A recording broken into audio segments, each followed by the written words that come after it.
Oke rekan-rekan, kita berjumpa kembali. Kali ini kita akan mengupas lebih dalam topik pembelajaran berikutnya. Ini merupakan pembelajaran yang kedua terkait kerangka kerja mata pencarian berkelanjutan.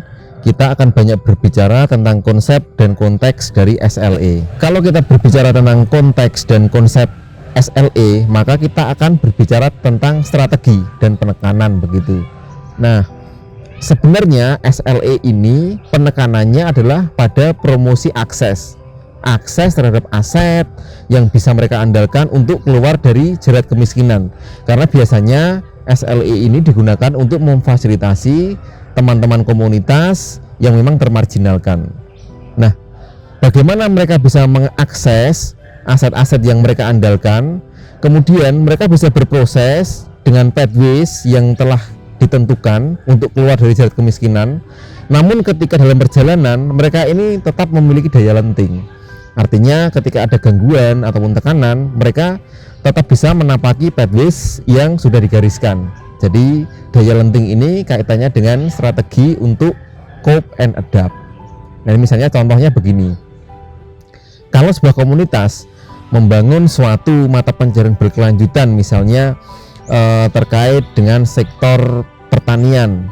Nah, ketika ada shock, misalnya bencana alam, banjir misalnya, kemudian menghanyutkan panen mereka. Nah, maka kemudian mereka bisa cepat untuk beradaptasi atau cepat untuk mengatasi hal-hal tersebut, sehingga mereka tetap menapaki tangga-tangga yang sudah mereka raih saat ini. Artinya ketika mereka menuju ke anak tangga ke nomor 5 dan mereka sampai ke anak tangga nomor 2, ketika ada shock mereka tidak kembali ke anak tangga yang nomor 1, tapi tetap di anak tangga yang nomor 2. Nah, inilah konsep sustainable livelihood yang mencoba diarus utamakan. Nah, daya lenting ini terkait dengan strategi coping. Strategi coping ini strategi respon yang sifatnya jangka pendek untuk mengatasi guncangan tertentu. Kalau kita berbicara strategi adapt, maka ini adalah strategi adaptasi yang melibatkan perilaku jangka panjang, yang ini terkait dengan perubahan pola perilaku. Nah, misalnya kalau strategi coping, katakanlah di pesisir kemudian terjadi banjirop, maka strategi copingnya misalnya mereka kemudian memasang keramba jaring apung atau menerapkan sistem pen culture di tambak mereka, atau mereka kemudian mengatasi ini dengan strategi adaptasinya dengan menanam mangrove misalnya, dan menerapkan pola-pola perilaku yang mendukung ekosistem di pesisir misalnya. Nah, kira-kira seperti itu. Nah, selain dua hal tadi, strategi cope and adapt, ada satu hal lagi yang diharus utamakan dalam strategi kerangka kerja mata pencarian berkelanjutan, yaitu fokus pada perbaikan teknologi. Nah, teknologi ini diharapkan bisa menjadi sarana untuk membantu orang atau komunitas bangkit dan keluar dari kemiskinan. Teknologi ini tidak terbatas hanya pada alat-alat, tapi juga mencakup metode, tata cara, ataupun pendekatan-pendekatan lain yang dianggap aplikatif yang bisa membantu mereka untuk mengatasi guncangan dan tekanan yang ada. Nah, kemudian mungkin banyak pertanyaan ya, kenapa kalau kita berbicara tentang livelihood, kenapa kita berbicaranya kompleks begitu? Nah, makanya kita coba pahami dulu yang ada namanya triangle of livelihood. Jadi ada segitiga begitu ya. Nah, segitiga ini kalau misalnya kita lihat di tengahnya ini ada living space ya, artinya ada ruang kehidupan di tengah segitiga itu. Nah, kemudian aspek di atasnya adalah manusia. Nah, manusia ini memiliki kapabilitas livelihood. Kemudian di dua sisinya ini ada tangible dan intangible asset. Nah, maka untuk membentuk living space yang menunjang, yang mendukung, ini ketiga aspek itu harus dikelola dengan baik. Makanya nanti ketika bilang tangible asset, ini kita akan berbicara bagaimana kemampuan manusia untuk menggunakan sumber daya yang tangible, misalnya hasil bumi, kemudian aspek-aspek fisik infrastruktur. Nah, nanti kalau kita berbicara sisi yang segitiga yang intangible asset, kita akan berbicara bagaimana kemampuan manusia ini atau komunitas mengutilisasi aset-aset yang sifatnya tidak terlihat, misalnya klaim, akses, kemudian hak ulayat misalnya, atau hak atas tanah. Nah, ini tiga hal ini dipadukan untuk menciptakan sebuah ruang hidup yang berkelanjutan. Nah, maka dari itu kalau kita berbicara tentang sustainable livelihood, maka yang kita bicarakan kompleks karena kita mengingat konsepsi dari segitiga tersebut. Nah, maka dari itu SLE ini pendekatannya harus holistik dan terintegrasi. Nah, kalau kita berkaca dari segitiga tersebut, maka akan muncul kebutuhan terkait teknologi. Teknologi ini seperti yang tadi disampaikan tidak terbatas pada alat-alat ya, tapi juga metode, cara, dan prosedur bagaimana si sumber daya manusia ini mampu mengutilisasi tangible asset ataupun intangible asset untuk menciptakan living space yang berkelanjutan. Kemudian juga ini terkait dengan hubungan sosial. Jadi bagaimana hubungan sosial dibangun, norma dimanfaatkan, kemudian tata kelola kemasyarakatan diselaraskan untuk mendukung mata pencaharian yang berkelanjutan. Dalam segitiga tadi yang di atas tadi ya, ini semata-mata untuk menciptakan living space yang berkelanjutan. Kemudian kita juga butuh yang namanya investasi ekonomi. Jadi investasi ini sebagai penggerak bagaimana manusia tadi mampu mengutilisasi tangible asset karena injeksi dari sebuah investasi ekonomi, dan hal ini bisa saja kemudian dilakukan melalui intervensi program. Tapi yang tidak kalah penting adalah tata kelola. Bagaimana tiga hal tersebut bisa disinergikan sehingga tiga hal tersebut saling terkait dan memiliki nilai ketermanfaatan yang produktif dan positif begitu. Nah, kalau kita berbicara lebih jauh lagi, misalnya kita lihat frameworknya, mungkin Anda bisa melihat gambarnya di layar ini. Jadi kalau kita tempatkan aset ini di tengah berupa pentagon, meskipun nanti akan berkembang menjadi bukan hanya 5 tapi 6 ya. Nah, pentagon ini kemudian digunakan untuk mengatasi konteks kerentanan. Kerentanan itu apa?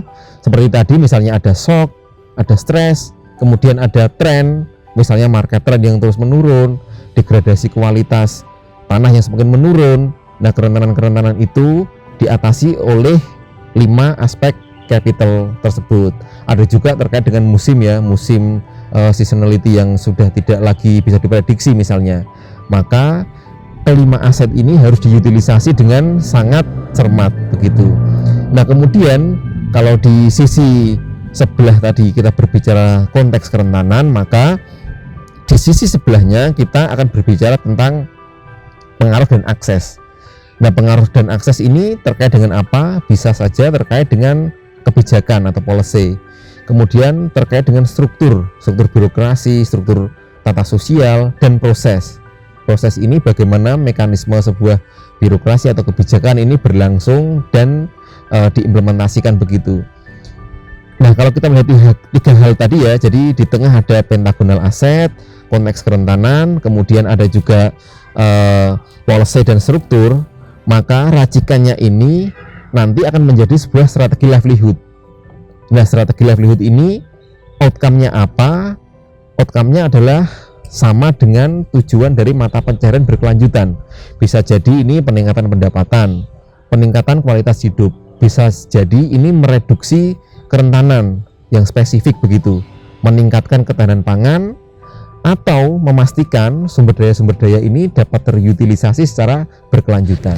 Nah, pada sesi selanjutnya ini mungkin banyak dari teman-teman yang bertanya, terus dengan kompleksitas itu bagaimana aplikasinya? Nah, mengaplikasikan kerangka kerja mata pencaharian berkelanjutan memang membutuhkan langkah-langkah yang sistematis dan terstruktur dan juga terukur begitu. Yang pertama, teman-teman bisa melakukan penilaian secara partisipatif. Di sini teman-teman akan datang ke komunitas yang akan difasilitasi, kemudian melakukan penilaian secara partisipatif.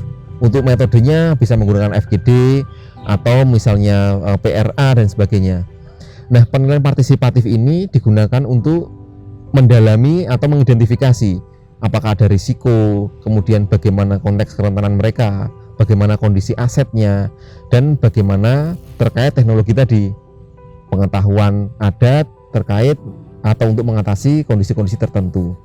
Nah, kemudian langkah yang berikutnya ini teman-teman juga perlu melakukan analisis kebijakan baik di tingkat makro ataupun mikro yang berpotensi untuk mempengaruhi keberlangsungan livelihood dari komunitas itu sendiri. Nah, kemudian yang ketiga, teman-teman juga perlu untuk melakukan penilaian dan penentuan potensi kontribusi ilmu pengetahuan dan teknologi terhadap komunitas. Jadi apakah misalnya di sana ada sistem adat atau local wisdom yang ternyata ini merupakan aplikasi dari teknologi.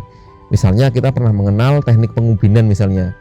Jadi untuk memperkirakan luasan lahan atau besaran tonase panen begitu, mereka tidak menggunakan ukuran yang sophisticated, tapi menggunakan langkah-langkah yang sederhana dengan pengubinan, tapi hasilnya juga mendekati validitas yang baik begitu. Nah, apakah hal-hal seperti itu ada dan bisa dikembangkan, itu juga harus dinilai dan dikenali begitu. Nah, kemudian langkah yang keempat ini adalah identifikasi mekanisme investasi sosial dan ekonomi. Jadi begini, kalau di suatu komunitas ini kebutuhan atas pengeluaran dalam konteks sosial ekonomi, misalnya pengeluaran pendidikan, pengeluaran untuk kesehatan, ini dapat mengganggu atau berpengaruh terhadap keberlangsungan mata pelajaran berkelanjutan. Misalnya sumber daya yang seharusnya teralokasikan untuk pengembangan mata pencaharian kemudian menjadi terdistorsi karena mereka membutuhkan atau harus mengeluarkan biaya tambahan untuk kesehatan atau pendidikan begitu. Dan ini harus dipetakan apakah di sana memang sudah terfasilitasi atau mereka harus secara mandiri memenuhi hal tersebut. Nah, kemudian keempat hal tadi ya, penilaian partisipatif, analisis kebijakan makro, potensi ilmu pengetahuan, identifikasi interaksi sosial, investasi sosial, ini dilakukan secara simultan sehingga tidak ada jeda. Jangan sampai misalnya penilaian partisipatif dilakukan di bulan ini kemudian kebijakannya tahun depan. Jadi lag waktu ini mempengaruhi kualitas dari data yang teman-teman akan kumpulkan nanti. Jadi keempat tahap ini harus dilakukan secara simultan. Baik teman-teman, itu tadi paparan terkait dengan konteks dan konten kerangka kerja mata pelajaran berkelanjutan. Kita akan bertemu lagi di sesi-sesi selanjutnya untuk mengupas lebih dalam pendekatan ini. Terima kasih.